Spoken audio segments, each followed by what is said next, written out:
ప్రపంచ కుబేరుడు America president Donald ట్రంప్కు అత్యంత సన్నిహితులైన ఎలాన్ మస్క్కు చెందిన టెస్లా కార్ అమ్మకాలు యూరోప్లో గణనీయంగా తగ్గుముఖం పట్టాయి. మొత్తానికి చూస్తే గత నెలలో టెస్లా అమ్మకాలు ఏకంగా 40% క్షీణించాయి. దీన్ని బట్టి చూస్తే రాబోయే రోజుల్లో ఈ కారు యూరోప్లో ఎవరు కొనే పరిస్థితి కనిపించడం లేదు. అయితే ఇక్కడ గమనించాల్సిన విషయం ఏంటంటే యూరోపియన్ యూనియన్ మరియు బ్రిటన్తో పాటు యూరోపియన్ ఫ్రీ ట్రేడ్ అసోసియేషన్ లేదా ఇఫ్టా దేశాల్లో ఫిబ్రవరి నెలలో ఎలక్ట్రిక్ కార్ల అమ్మకాలు మాత్రం పుంజుకున్నాయి. ఇక అయితే టెస్లా అమ్మకాలు మాత్రం ఈ దేశాల్లో బాగా వెనుకబడిపోవడం గమనార్హం.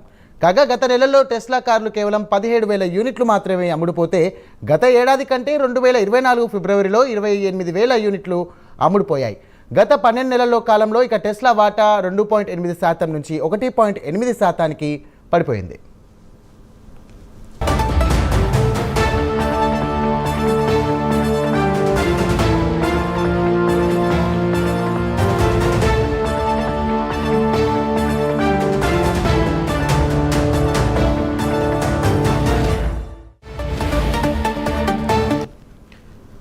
ఇక మాస్క్ కార్ల అమ్మకాలు తగ్గడానికి ప్రధాన కారణం అమెరికా రాజకీయాల్లో ఆయన మితిమీరిన జోక్యం ఆయన కార్ల అమ్మకాలపై పడిందని యూరోపియన్ మార్కెట్ విశ్లేషకులు అభిప్రాయపడుతున్నారు.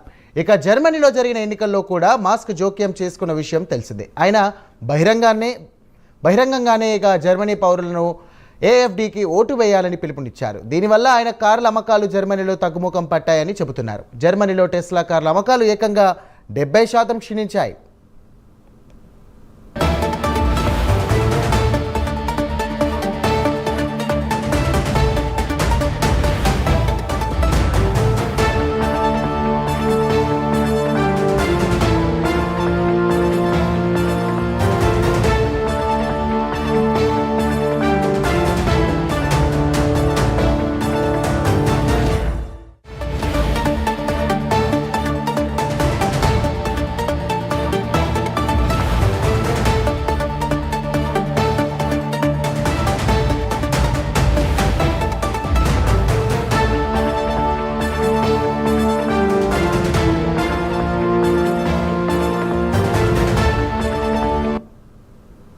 ఇక మస్క్ కార్ల అమ్మకాలు తగ్గడానికి ప్రధాన కారణం అమెరికా రాజకీయాల్లో ఆయన మితిమీరిన జోక్యం ఆయన కార్ల అమ్మకాలపై పడిందని యూరోపియన్ మార్కెట్ విశ్లేషకులకు అభిప్రాయపడుతున్నారు. ఇక జర్మనీలో జరిగిన ఎన్నికల్లో కూడా మస్క్ జోక్యం చేసుకున్న విషయం తెలిసిందే. ఆయన బహిరంగంగానే జర్మనీ పౌరులను ఏఎఫ్డీకి ఓటు వేయాలని పిలుపునిచ్చారు. దీనివల్ల ఆయన కార్ల అమ్మకాలు జర్మనీలో తగ్గుముఖం పట్టాయని చెబుతున్నారు. జర్మనీలో టెస్లా కార్ల అమ్మకాలు ఏకంగా 70% క్షీణించాయి.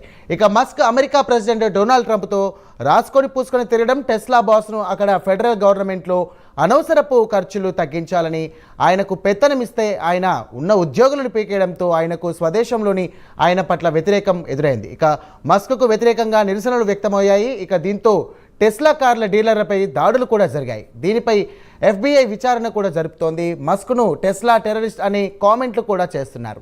తాజాగా టెక్సాలోని ఆస్టిన్లో టెస్లా డీలర్లపై దాడులు జరిగాయి. ఇటీవల కాలంలో అమెరికా మార్కెట్లో టెస్లా పేర్లు దారుణంగా పడిపోతున్నాయి. దీంతో ఇన్వెస్టర్లు మస్క్ను వెంటనే ట్రంప్ నుంచి దూరంగా ఉంచి తన వ్యాపారంపై దృష్టి పెట్టాలని కోరుతున్నారు.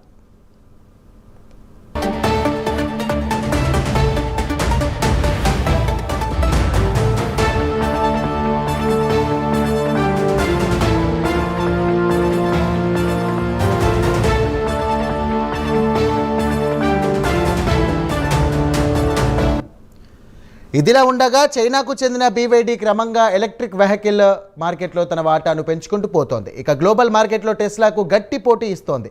ఇక రాబోయే రోజుల్లో టెస్లా మార్కెట్ షేర్ను BYD కైవసం చేసుకున్న ఆశ్చర్యపోవాల్సిన పని లేదంటున్నారు బిజినెస్ అనలిస్టులు.